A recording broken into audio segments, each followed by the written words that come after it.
네, 어제 우리 교회에서 우리 박현수 전도사님 결혼식이 있었어요.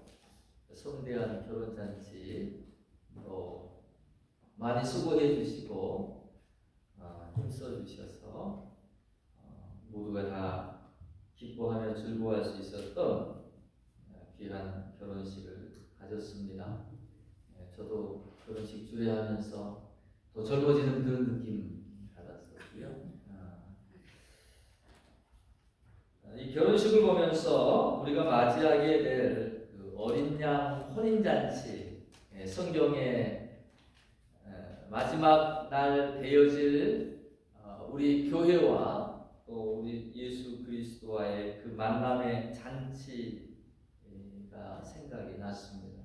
그것이 오늘 본문 우리들이 함께 읽었었던 이 말씀이거든요.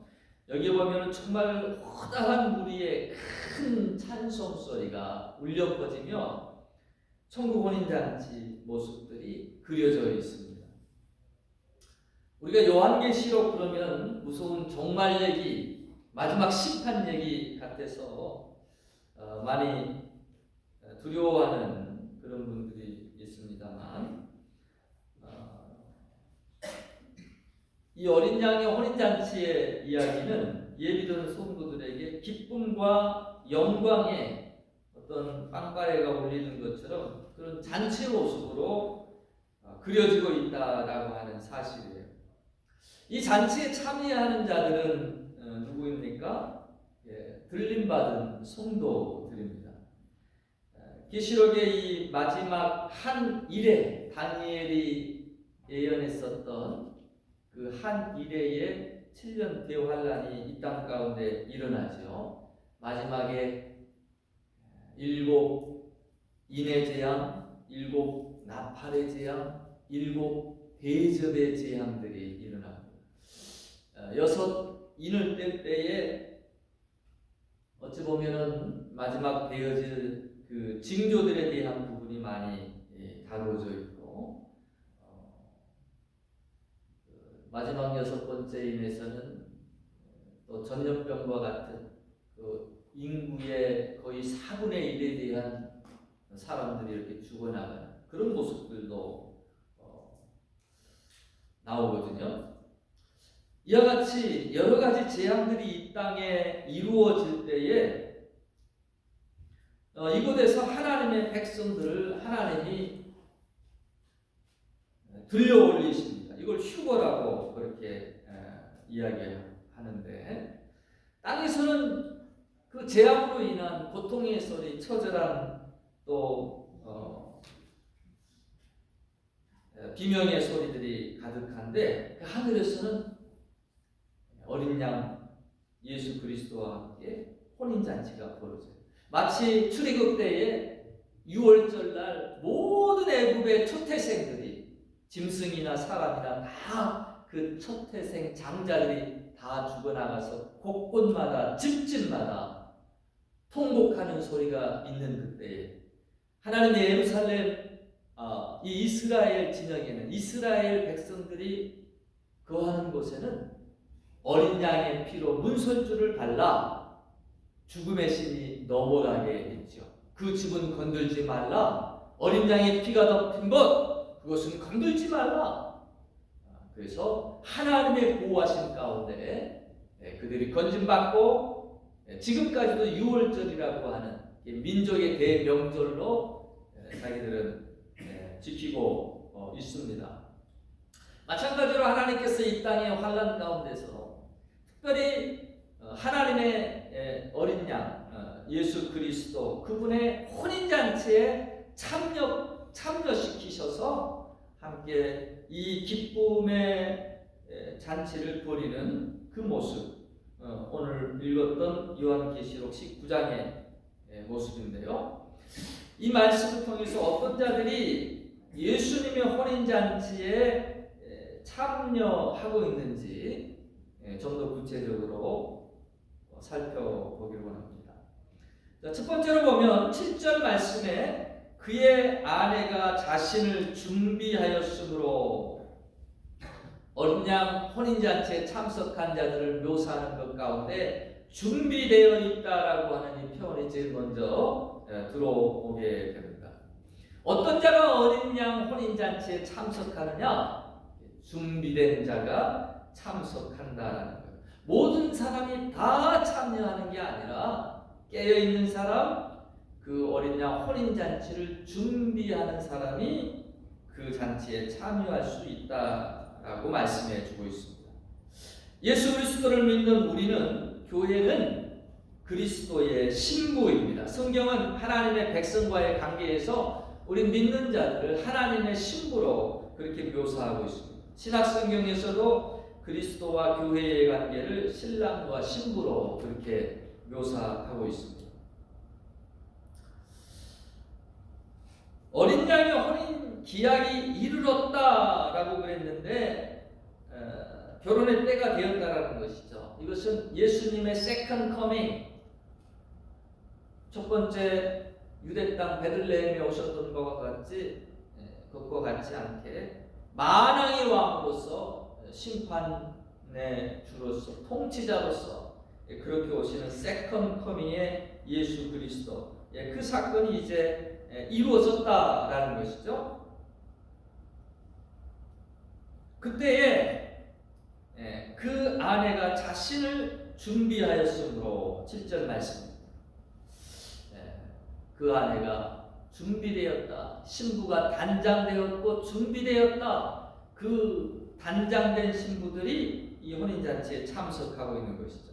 제가 결혼을 하고 보니까 참 여자분들이 준비할 게 참 많구나라는 것을 깨닫게 됐어요. 남자들이 참 많이 인내가 필요하다. 어디 갈 때에 뭐 이렇게 화장대 앞에 앉아서 찍기도 하고 가보기도 하고 그리기도 하고 여기저기 다니면서 분주해요. 아무 생각 없이 뭐 손님을 초대한다거나 그러면 이제 큰일 나는 겁니다. 준비하는 시간이 넉넉하게 줘야 돼요. 결혼 생활 잘 하려면 남자들이 이렇게 많이 인내하고 충분한 시간을 아내들에게 줄 수 있어야 돼요. 쇼핑할 때도 마찬가지예요. 5분만 기다려요. 5분이면 된대요. 그러면 5분이면 뭐 차 안에서 잠깐 있지. 기다렸더니 30분이 가고 1시간이 가면 5분이 1시간일 줄 누가 알겠어요? 정확하게 얘기해 주면 좋은데 그거 계산해 가지고 할 거 아니에요. 그래서 이 두 가지만 잘하면 그래도 결혼 생활 순탄하게 잘할 수 있습니다. 우리 신랑 신부 어디 갔었나요? 참고하시기 바래요. 준비하는 신부, 그 신부가 어린 양 혼인잔치에 참여하게 된다라는 것이죠. 아마 어젯밤 어젯밤이 아니라 우리 신부도 이 결혼 앞두고 몇 날 밤 잠을 설치지 않았을까 싶어요. 의외로 준비할 게 많죠.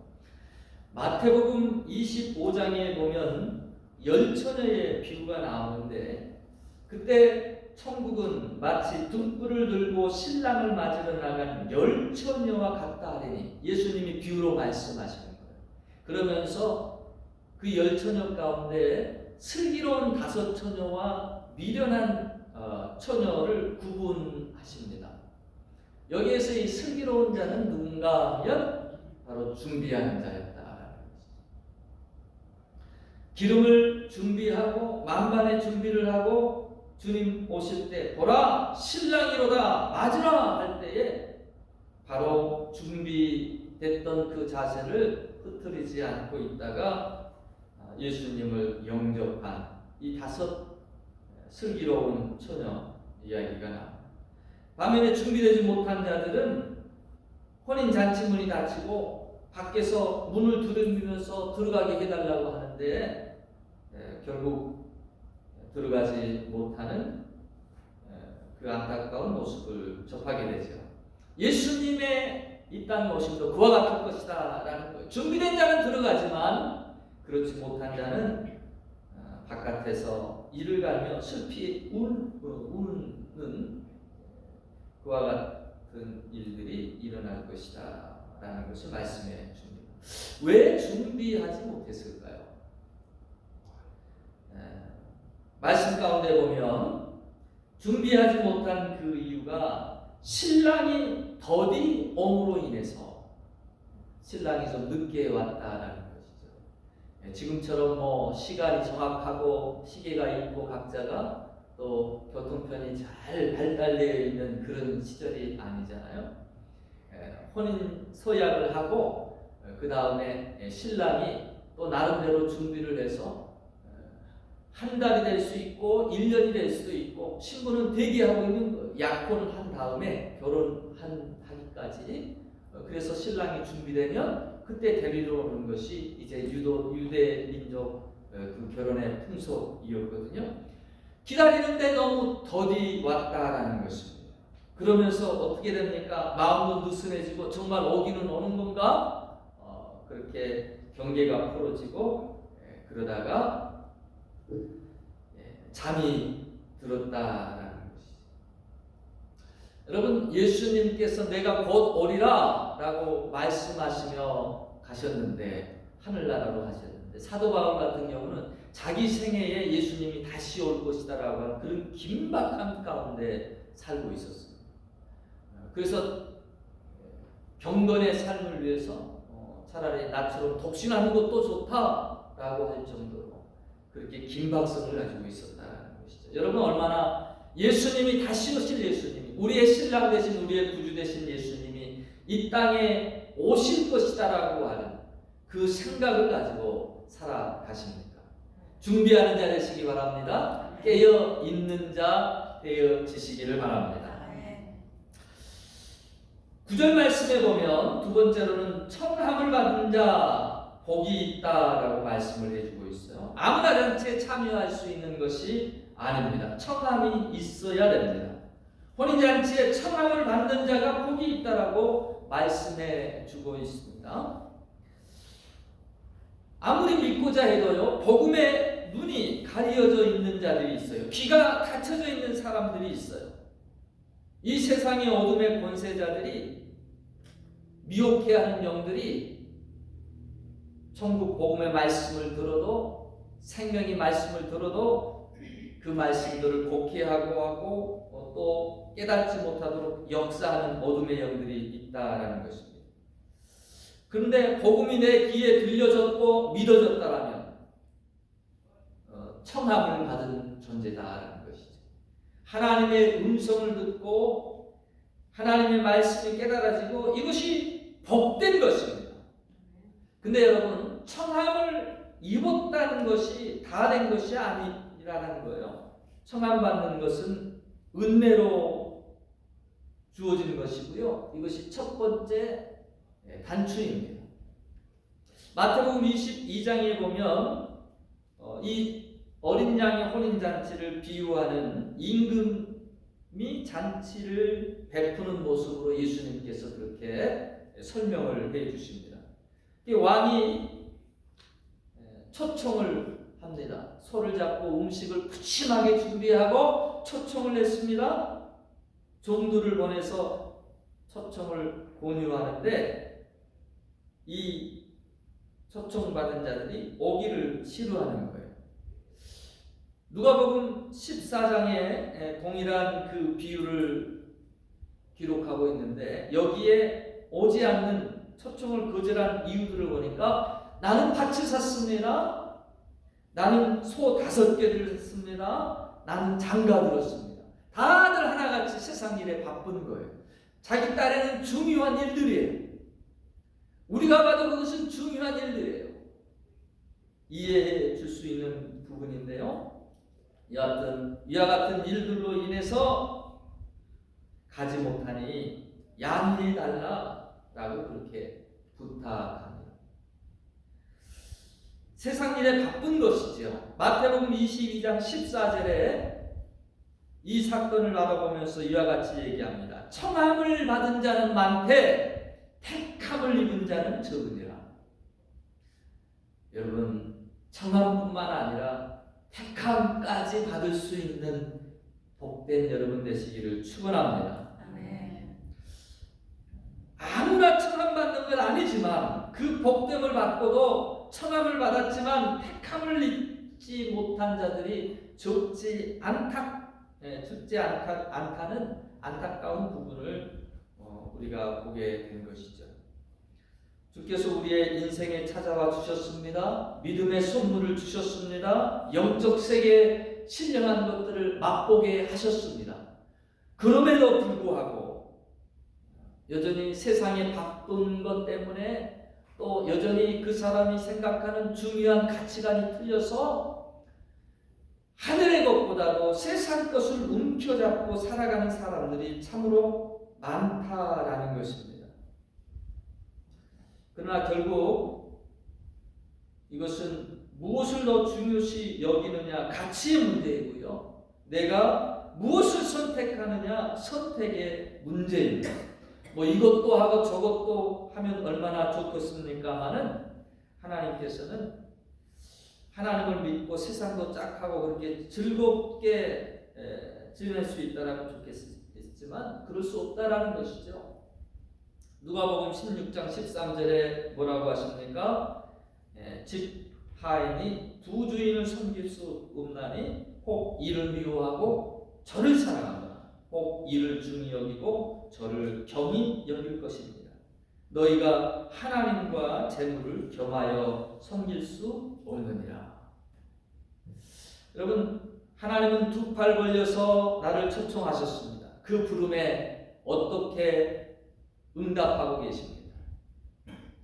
청함은 은혜로 받았지만 택함은 나의 의지적 결단이 어디에도 우선권을 두느냐, 내가 무엇을 선택하느냐에 따라 그 결과가 달라지게 되어 있다는 것이죠. 택함까지 입어서 어린 양의 혼인잔치에 다 참석할 수 있기를 축원합니다. 세 번째로 가장 중요한 부분입니다. 본문에 혼인잔치 예복이 나와요. 빛나고 깨끗한 세마포 옷. 근데 이 세마포 옷을 뭐라고 언급하고 있느냐? 그에게 빛나고 깨끗한 세마포 옷을 입도록 하셨으니 세마포 옷은 성도들의 옳은 행실이로다. 우리 믿는 기독교에서는 크리스찬들에게 하나님께서 행위로 구원받지 못한다라고 그랬어요. 도리어 그것이 너희의 자랑이 될까봐 하나님이 은혜로 믿음의 선물로 구원을 허락해 주셨다라고 에베소서 2장 8절 말씀에 분명히 얘기해 주고 있습니다. 그런데 여기에 세마포가 성도들의 옳은 행실이라고 그렇게 얘기해 주고 있거든요. 분명히 천국은 우리의 행위나 선행이나 업적, 공로를 통해 들어가는 것이 아닙니다. 여기에서도 보면 이 예복을 준비하는 분이 누구냐? 우리들이 준비하는 게 아니에요. 이 예복은 준비한 임금이 잔치를 준비한 측에서 그렇게 예복을 준비해가지고 입게 했다라는 거예요. 이게 우리의 의복이 아니다라는 거예요. 내가 준비한 의복이 아니다라는 거예요. 우리나라도 그 옛날 사극 같은 데 보면 어떤 일이 있어가지고 임금 앞에 임금을 뵈러 나아갈 때에는 관복을 줍니다. 그냥 황복 가지고 황복을 입고 궁에 들어갈 수 있는 게 아니라 강복을 입고 임금 앞에 서게 했어요. 예, 유대 풍속도 마찬가지입니다. 임금 앞에 나아갈 때 여기 잔치 가운데 특별히 왕이 회사라는 잔치 가운데서도 세마포를 준비한 사람이 누구냐? 바로 임금이다라는 것입니다. 마태복음 22장에 여기 왕이 나와서 그 잔치에 참여한 사람들을 이렇게 돌아보다가 그 가운데에 예복을 입지 않는 한 사람을 보게 되는 거예요. 근데 이해되지 않게끔 이 임금은 극노합니다. 왜 예복을 입지 않았느냐라고 물어보니까 유구무원이라 말이 없어요. 이유를 설명하지 못합니다. 이 자를 결박하여 바깥 어두운 데 내어 쫓으라. 그렇게 내어 쫓는 모습을 보게 되죠. 왜 이 사람은 예복을 입지 않았을까요? 오늘날 우리가 이와 같은 우를 범할 수가 있다라는 것이죠. 제가 생각하기에 자기가 누더기 옷을 입고 왔다라면 얼마든지 예복으로 갈아입었을 것 같습니다. 더 좋은 옷이니까 갈아입었을 것 같아요. 예복을 입지 않는다는 것은 왕이 준비한 옷을 입지 않는다는 것이고, 어찌 보면은 왕에 대한 신뢰이기도 하고 모욕이기도 한 부분입니다. 아마 이 사람이 예복을 입지 않은 그 이유를 추론해 볼 때에 자기가 입고 있는 옷이 그 예복보다 더 좋다라고 생각되지 않았을까, 그런 생각이 들어요. 트럼프가 대통령 당선돼가지고 자기 집에, 대골 같은 집에 살다가 청와대가 아니라 여기 백악관 아니라 화이트하우스에 들어가려고 하니까 이게 너무 작은 거라. 그래가지고 우리 집보다 못한데 꼭 여기 와서 살아야 됩니까? 뭐 그랬다는 우스갯소리가 있죠. 왜 예복을, 임금이 준비한 예복을 입지 않았느냐? 자기가 입은 그 예복이 더 좋은 예복이었을 수 있겠다 싶어요. 우리가 옷을 입을 때 지위가 있고 돈이 있는 사람들은 얼마만큼 치장하고 예쁘게 합니까? 그거 드러내고 싶은 사람들 많겠죠. 하나님 나라에 가는데도 자기의 의나 자기의 공로나 자기 자신을 더 드러내고 싶은 그런 욕망들이 있을 것 같아요. 우리가 하나님 앞에 섰을 때에도, 하나님 앞에 나올 때에도 때때로 자꾸 하나님이 베풀어 주신 은혜 찬양하고 영광 돌리는 것보다도 내 것을 잡고 내 일을 잡고 내 선행을 잡고 드러내고 자랑하려고 하는 그 모습을 가질 때가 많습니다. 우리의 마음 가운데 그와 같은 생각들이 싹틀 때가 있다는 것이죠. 아까도 말씀드렸던 것처럼 하나님이 믿음을 선물로, 구원을 선물로 우리에게 주시는 것은 각자가 자기를 자랑하지 못하게 하려 함이니라라고 말씀했습니다. 여러분, 하늘나라 하나님은, 하나님 앞에는 오직 하나님만 찬양받으셔야 되고 하나님만을 높이시기를 바랍니다. 자꾸 자기의 의, 자기의 옷을 드러내려고 해서는 아니 됩니다. 내 딴에는 그것이 멋있는 의복이고 자랑할 것 같이 이렇게 느껴지지만 사실은 내가 어리석어서 그렇지 그것은 정말 태양 앞에 촛불처럼 어떠한 빛도 발하지 못하는 것들이라는 것이죠. 예수님께서 우리를 위해 준비해 주신 옷이 있습니다. 예수님의 옷, 의의 옷, 내 옷이 아닌 예수님의 의의 옷을 하나님께서는 우리에게 입혀주기를 원하십니다. 이 천국잔치에 참여하면서 우리가 입어야 될 것이 바로 예수 그리스도의 의의 옷이다라는 것. 예수 그리스도의 의를 힘입어서 하나님의 보좌 앞에 우리가 담대히 나아갈 수 있는 것이죠. 근데 중요한 것은 예수님께서 입혀주신 이 의의 옷, 이 의의 세마포, 이것을 어떻게 잘 관리할 수 있느냐라는 거예요. 어떻게 우리가 우리의 예복을 빛나고 깨끗하게 유지할 수 있을까요? 요한계시록 7장 14절에 보면 하나님의 보좌 앞에 우리가 나아가서 그의 성전에서 밤낮 하나님을 섬기는 자들이 있는데요. 이 흰옷의 그 비밀을 이렇게 설명을 해주고 있어요. 요한계시록 7장 14절 말씀인데요. 어린 양의 피에 그 옷을 씻어 희게 하였느니라. 흰옷의 비결이 어디 있어요? 어린 양의 피로 씻었다라는 거예요. 그래서 이 두루마기를 빠는 자들이 복이 있다라고 요한계시록 22장 14절에 말해주고 있습니다. 자기 두루마기를 빠는 자들은 복이 있나니 이는 그들이 생명나무에 나아가며 문들을 통하여 성에 들어갈 권세를 받으려 함이로다.